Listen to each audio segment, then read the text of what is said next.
9th January 2007. Joshua Bell, one of the greatest violinists in the world, played to a packed audience at Boston's stately Symphony Hall of 1,000 people, where most seats went for more than $100. He was used to full sell-out shows. He was at the peak of his abilities and fame. 3 days later, Joshua Bell played to an audience of nobody. Well, maybe 6 people paused for a moment, and one child stopped for a while looking as if he understood that something special was happening. Joshua said of the experience, "It was a strange feeling that people were actually ignoring me." Joshua Bell was playing violin in a subway station. At a music hall, I'll get upset if someone coughs or someone's cell phone goes off. But here, my expectations quickly diminished. I was oddly grateful when somebody threw in $1. What changed? Same music, on the same violin, played with the same passion, and by the same man. Why did people listen and then not listen? Aristotle would be able to explain. What does it take to persuade people? 2,300 years ago, Aristotle wrote the single most important work on persuasion, rhetoric, the 3 means of persuasion.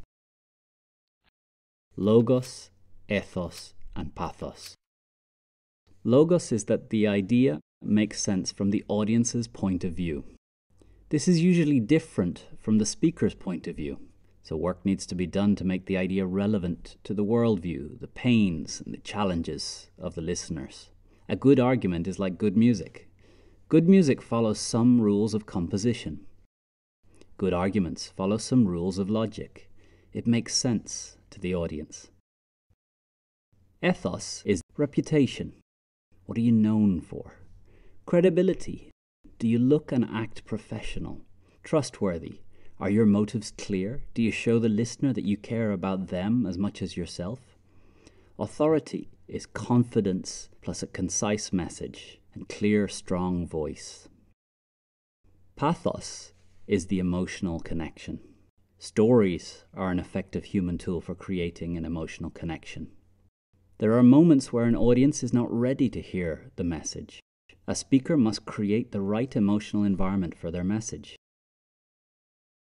What changed? Why did people travel for miles to hear him play one night and not even pause for a moment to listen the next morning? The answer is that ethos and pathos were missing. Ethos. The fact that the great concert hall hosts Joshua's concert transfers its trust to Joshua. We trust the institution. We now trust Joshua. The subway does not have our trust for musical talent. We do not expect to find great art, great music, or great ideas. So it confers no trust to Joshua. Pathos. The concert hall is designed for an emotional bond between an audience and an artist. The subway platform is not. The hustle and movement and stress is just not conducive to the emotional connection needed between performer and listener. Logos, ethos, pathos. The idea is nothing without the rest. This is what Joshua Bell learnt on that cold January day in 2007. If you have a great idea, how do you build credibility and emotional connection?